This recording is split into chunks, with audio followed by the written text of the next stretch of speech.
Assalamualaikum warahmatullahi wabarakatuh. Kajian kita pada hari ini tentang salah baca. Jadi membaca kok bisa salah-salah.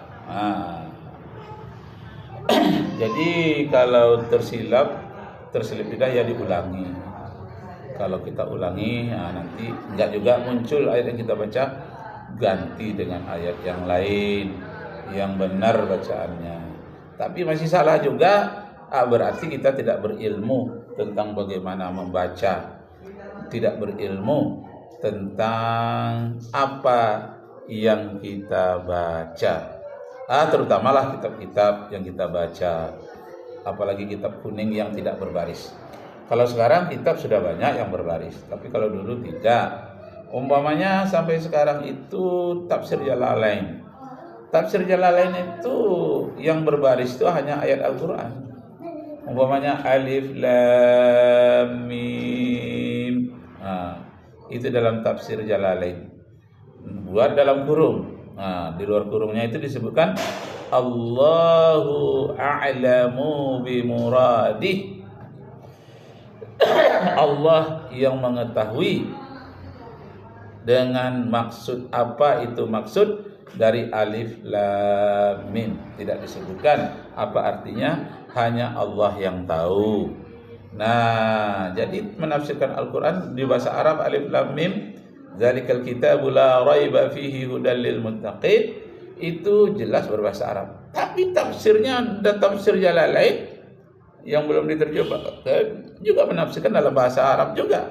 Jadi bahasa Arab diterjemahkan dengan bahasa Arab juga. Cuma Al-Quran bahasa Arabnya dari Allah, tafsirnya bahasa Arab yang yang umum, yang diketahui oleh masyarakat awam. Allahu a'lamu bimuradih, Allah yang tahu tentang apa maksudnya alif lam mim. Nah, lain lagi. Sekarang ini ada orang yang salah-salah membaca kitab yang umum dikenal orang di pesantren. Kitab-kitab itu diulang-ulang baca, salah barisnya, salah pengertiannya.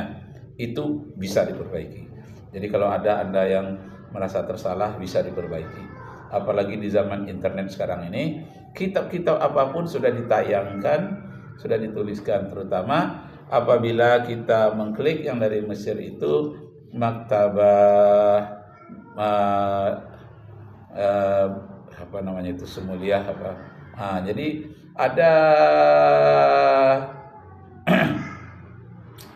suatu ruangan atau ada suatu khazanah yang menuntun kita ke dalam bahasa Arab yang benar. Yang penting rajin mau belajar. Masya Allah. Yutiru minha biwahidatin. Jadi sesungguhnya Imam Syafi'i menyukai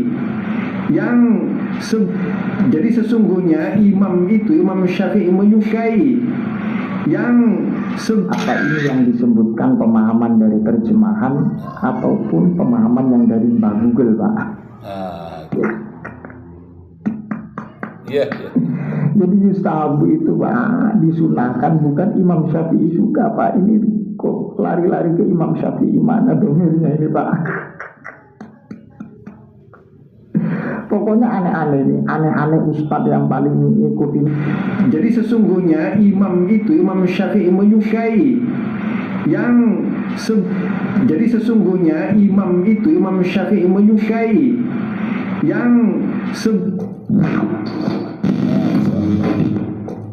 Itulah yang terjadi. Jadi sesungguhnya Imam Syafi'i menyukai jadi 11 itu dengan rakaatnya. Pendapat ini atau redaksi ini tertera dalam kitab Al-Um. Ini secara pasti ya, bisa Anda cek sendiri. Tapi yang perlu kita luruskan bahwa pemahaman ini tidak membahas bacanya, bacanya sudah amburadul, saya anggap tidak paham baca kitab. Karena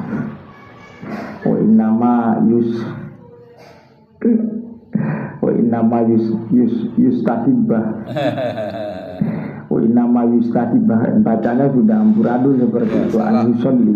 Padahal ini keadaannya yang status amalnya itu kita tahu ini termasuk amil nasab yang menasobkan kepada fi'il mudhari. Saya tidak membahas itu. Baris di atas. Tapi pemahamannya ini butuh kita luruskan karena kocak pemahamannya. Iya. Karena pemahamannya di luar nurul. Di luar nurul ya. Jadi Imam Syafi'i itu katanya suka sholat 11 rakaat sekaligus witirnya. Ini persoalan yang menjadi perkhilafan ya. Ini tidak perlu kita mengklaim paling benar, apalagi dalam ranah kita mengkaji dalam fikih ya. Abdu ini diartikan Imam Syafi'i itu suka atau senang dengan sholat 11 rakaat. Ini pemahaman dari jonggol. Allah ya Rabb. Kalau pemahaman seperti ini Imam Syafi'i suka, masa ini Ustaz paling sunnah Pak? Sudah Pak, jangan keluar-keluar masalah bid'ah lagi. Ini satu bukti kebobrokan atau celotehan Anda tidak sesuai dengan apa yang dimaksud dari kitab Al-Um. Masya Allah. Imam Syafi'i itu suka sholat 11 rakaat sekaligus satu witir di rakaat itu. Salah. Imam Syafi'i suka, padahal ini lafadznya Pak, wa inna ma yustahabu an yusolliya. Jadi dalam kajian fikih itu ada al-ahkam asy-syar'iyyah. Innama Atau yustahabu bahasa kerennya itu kerangka hukum dalam syariat. raka'atin. Itu wa inna ma yustahabu. Yustahabu ini disunahkan. Biwahidatin. Ada mandub, ada mustahab, ada sunnah. Itu murad ya. Anna Nabi Wa sallallahu inna ma yustahabu an yusolliya. Ini bukan lagi makna Imam Syafi'i suka, tidak. Apalagi bacanya tadi yustahibba. Yustahabu disunahkan Pak ya. Yustahabu itu disunahkan atau mustahab atau mandub bukan disukai atau sunnah. tapi Lebihnya seperti itu apa yang ditawarkan oleh para ulama. Jadi disunahkan bagi seseorang sholat 11 rakaat sekaligus witir satu ya. Ini maksudnya itu bukan lagi soal pembahasan masalah khilafiyah itu sudah jelas Pak, ada redaksinya. Yang tarawih lebih dari 11 ini itu juga ada dalilnya Pak ya. Tapi yang menjadi persoalan itu ketika yustahibah. Iya. Ketika yustahibah diartikan Imam Syafi'i, bacaannya belepotan ngartiin kitab ya, nerjemah kitab. Nah, Bapak Ibu serta saudara-saudara sekalian, Imam Syafi'i itu mempunyai kelebihan dibandingkan dengan imam-imam yang lain. Pertama, beliau sudah hafal Al-Quran di saat berumur 7 tahun. Tidak ada imam-imam yang lain bisa seperti itu. Yang kedua, beliau itu sudah berfatwa ketika berumur 19 tahun. Yang ketiga, beliau adalah orang yang pergi ke pedalaman orang-orang Badui yang sastranya masih murni, memperdalami sastra bahasa Arab, dan halusnya bahasa Arab di sana itu didapatkan oleh Imam Syafi'i. Jadi bahasa Imam Syafi'i ini sangat halus dan sastranya sangat tinggi, dan kata-kata mutiara banyak yang dikutipnya yang indah-indah, sehingga Imam Syafi'i mempunyai kumpulan syair yang banyak dan mempunyai kata-kata mutiara yang sangat tinggi nilainya. Umpamanya tentang orang yang suka pergi berjalan ke tempat lain demi ilmu.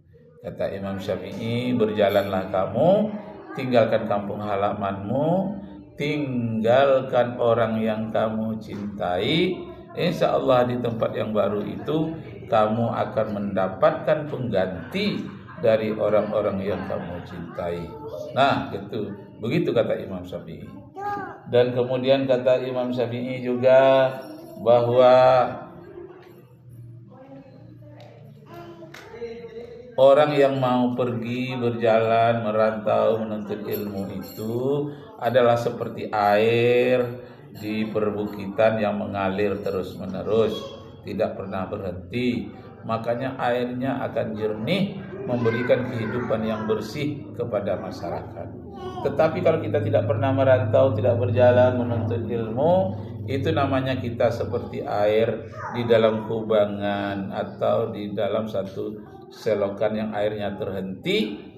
Nah, di situ akan diberaki oleh nyamuk, lalat atau lintah atau kodok. Kenapa? Karena dia tidak mengalir. Tapi kalau dia mengalir terus-menerus, itu adalah merupakan harganya sangat tinggi dan jernih. Nah, kemudian dia dapat mencapai tujuan akhirnya ke muara. Dari muara nanti sampailah dia ke lautan. Sampai di lautan, air itu menguap oleh cahaya matahari, dan uap itu dibawa oleh angin menjadi awan. Awan pun dihembuskan kemana-mana sesuai dengan kehendak Allah. Maka apabila disampai di tempat yang dingin, kemudian airnya sudah padat, penuh, maka dijatuhkan oleh awan. Dia berjalan kembali. Itu namanya siklus air. Seperti itulah kita, kata Imam Syafi'i, harus bergerak terus-menerus. Muhammad Iqbal pun di dalam puisinya mengatakan, in this road health is out of place. Di dunia ini tiada tempat untuk berhenti. In the mouth have gone ahead. Siapa yang mau bergerak, berpindah, dia akan mendapatkan sesuatu. Tapi siapa yang memilih berhenti, a status condition means die. Siapa yang memilih sikap untuk berhenti, dia akan mati dan dia akan tergilas oleh roda-roda kemajuan zaman. Karena itu bergeraklah, harus maju dari yang lain walaupun majunya itu satu langkah. Masya Allah, itulah falsafah awalnya dari falsafah hidup Imam Syafi'i, yang sebahagian besar dunia mengambil pandangan hasil penelitian Imam Syafi'i. Jadi yang diungkapkan disebut mazhab Syafi'i itu adalah hasil penelitian Imam Syafi'i. Yang disebut dengan mazhab Hanafi hasil penelitian dan penerapan oleh Imam Hanafi. Jadi hasil penelitian yang sangat cerdas dengan peralatan-peralatan perangkat bahasa Arab yang sangat tinggi nilainya. Masya Allah. Pak, sudahlah Pak ya. Jadi mustahabu itu disunahkan, bukan Imam Syafi'i suka atau senang. Iya. Jadi disunahkan bagi seseorang sholat 11 rakaat sekaligus witir. Witirnya itu satu rakaat. Itu maksud daripada kitab Al-Um. Kalau dikata Imam Syafi'i senang itu dari mana Pak ya? Ini dari fi'il mudhari yang mabni majhul Pak, dari istahabba kemudian menjadi yustahabu, fi'il mudhari yang dimabnikan majhul. Kalau santri aswaji coba paham, ada mabni majhul, ada mabni ma'lum. Sehingga yustahabu disunnahkan. Seperti contoh doroba itu makna memukul. Ketika duriba itu dipukul Pak. Ya duribu menjadi yudrobu. Dhammah awal kasrah sebelum akhir. Istahabba yastahibu. Istamadda yastahibu.